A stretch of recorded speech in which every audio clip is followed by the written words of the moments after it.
Welcome to a moment with Sister Prisca.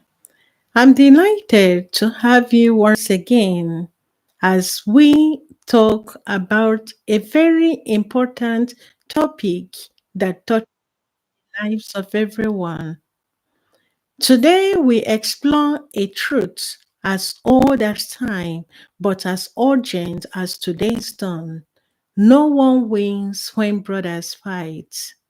In this reflection, we journey through the heart of Africa, a land rich in culture, story, and spirit, to discover why peace and unity among brothers and sisters are not just dreams, but the foundation of our own future. Peace and unity is essential in every family, in every setting, in all that we do. There must be peace if we want to survive. Let us stay tuned as we listen to the wisdom of our ancestors, the proverbs that teach, and the hope that moves us forward. In the villages of Africa, elders often gather under the shade of a big popular tree in that village. They speak in quiet voices, sharing stories that shape the soil of the community. One story that rings true everywhere is when brothers fight, it is no victory, but losses.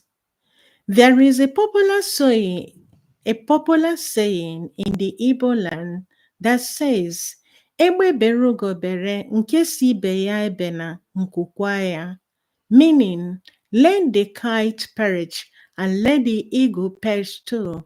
If one says no to the other, their wings will break. This teaching and this proverb teaches us that the refusal to coexist brings harm to all. We are born to live together and to associate with one another. Let's look around us. Our continent, Africa, is blessed with endless beauty. The savannas, the rivers, the great lakes, mineral resources, and every other beauty as you look around the continent. But when division takes root, even the richest land becomes barren. The strength of Africa lies not in weapons or powers, but in the unity of its people. I want to share a story passed down through generations in my village. Two brothers, strong as lions, once argued over the land father left them. Each wanted the greater peace, the better soil, the plains nearest the river. Their quarrel grew fierce, words turned to silence, silence to anger. Days passed and crops began to wither. The village noticed the change, for their brothers, once who worked together, now only allow bitterness to grow among themselves. One morning, the youngest child of the family sat by the withered tree and said softly, "Why does our home hurt so?" The brothers saw then that their fight was the true enemy. It had stolen their joy, their harvest, their peace, and they came together, shared the land, and walked side by side again. So the fields flourished and the village rejoiced. This is a very simple story if we tell it, but in the real sense of it, there had been a very big need for one to come together. For you to accept to live in peace with others, You need to let go of many things that maybe you have cherished or you have desired for the sake of peace. This happens almost in every family. When there is something to discuss about, it is always good to allow peace and unity to reign so that that joy, that love among brothers, among the family will continue to flow. Across Africa, the drum is not just music, it is a language of connection. The drum calls us to remember who we are, children of the same earth, bound by history and hope. Unity is strength.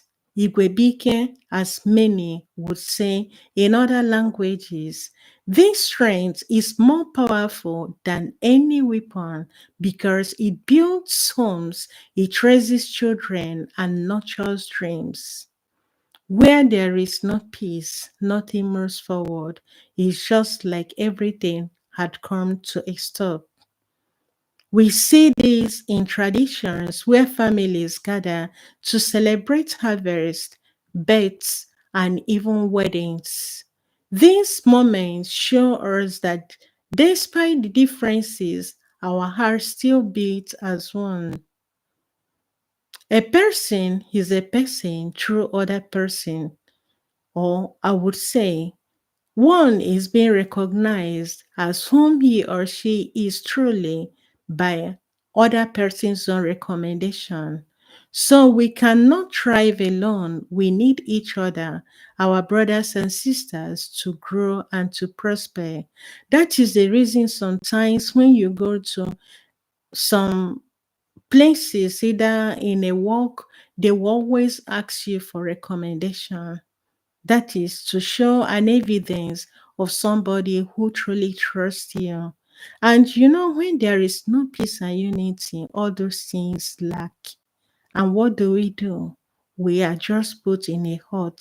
We are just put in a condition that we cannot do anything any longer. So our faith teaches us this truth. The book of the Proverbs says, a friend loves at all times, and a brother is born for a time of adversity. Proverbs chapter 17, verse 17, meaning that brothers are meant to be foes, but allies, especially when trials come.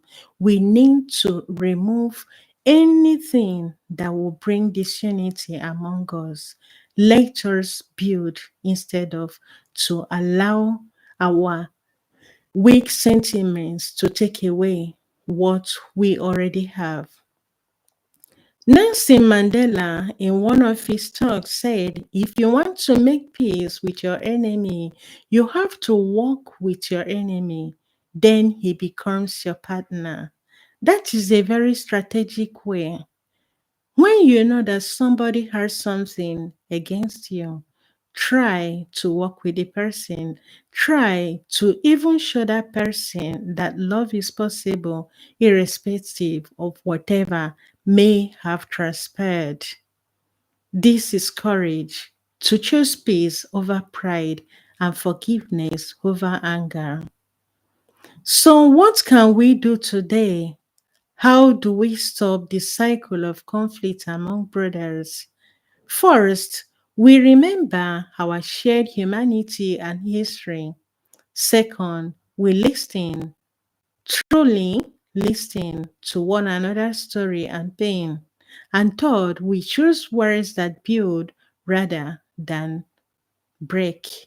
We must be the grass that whispers peace when elephants crash.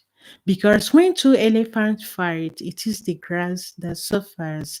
Let us be peacemakers in our homes, in our communities, and in our nations.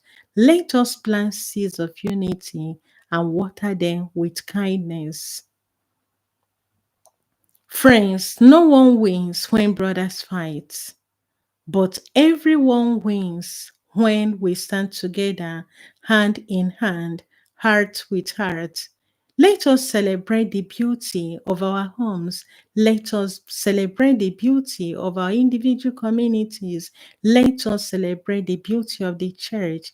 And let us celebrate the beauty of our continent, Africa, a continent where the drumbeat of peace can be heard by all, irrespective of your language, of your culture, your ethnicity. Because when there is peace, everything flows. Everyone understands, gets a message from it. And what I will also try to commend us is that let us continue to be builders of peace. Let us avoid every occasion or anything that will bring us into non love among ourselves.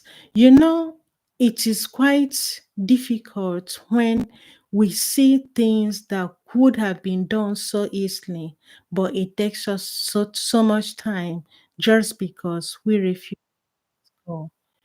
When you want to build peace, you need to overlook certain things, and you need to, for the sake of that joy and the kindness and the love that will flow, give of many things and allow peace to reign. So, dear listeners, I thank you so much for your time in watching and listening. In case you have questions or comments or contributions to make in the title we've already discussed, kindly drop them at the comment section. We'll be able to give answers to them. Don't forget to share this video to others and to many whom you may like to listen to this. Probably they may have been going through challenges of peace among themselves. Don't forget to subscribe, to like, and equally invite your friends to watch other videos in this very channel. I am Sister Prisca Mokore in A Moment with Sister Prisca. Thank you for joining, and please stay around for more interesting comments that will be coming up to you. Thank you, and have a wonderful day ahead.